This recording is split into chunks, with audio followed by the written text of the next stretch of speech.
Here's an interesting problem in physics that I'd like to share with you. A packet is dropped from a helicopter that is h meters above the ground. The helicopter is ascending with a speed of x meters per second. The question that is being asked is how long will it take the packet to reach the ground? Now, when you drop a package from a helicopter that is ascending with a given speed, it is not like dropping a packet from the top of a building. Here, the packet shares the speed of the helicopter. So when the packet is dropped from the helicopter, it has a speed of x meters per second. So initially, the packet continues to go up. Its initial speed is x meters per second.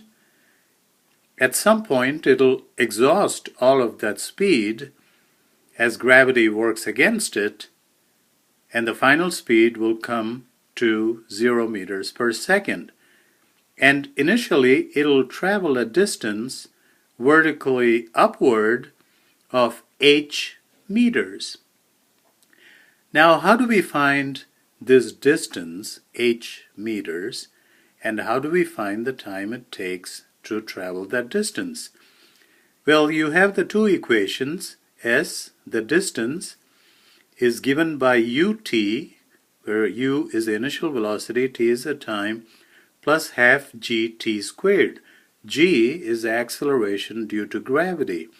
As a packet is traveling upward, gravity is working against it, so g would be minus 9.8 meters per second.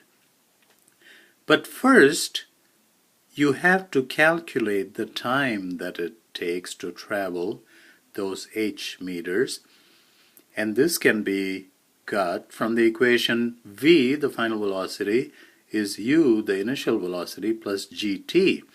The final velocity is 0 because eventually the packet will lose its speed.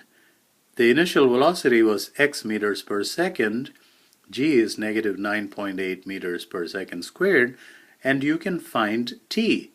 Substituting for t in the other equation, you can find the distance. So now you know the time it takes for the packet with the velocity, with the speed of the helicopter, to travel those h meters. Now once it gets to that point, now the packet has to travel h, capital H, plus small h meters, the total distance to the ground. And we know the distance, h plus h, we know the acceleration due to gravity. Here g is positive, 9.8 meters per second squared. The initial velocity is 0, so h plus h is ut, but u is 0, so ut you can take out. So h plus h is half gt squared, from which you can calculate t. Add this time to the other time in the first part of the problem, and you will get the total time that the packet was in the air.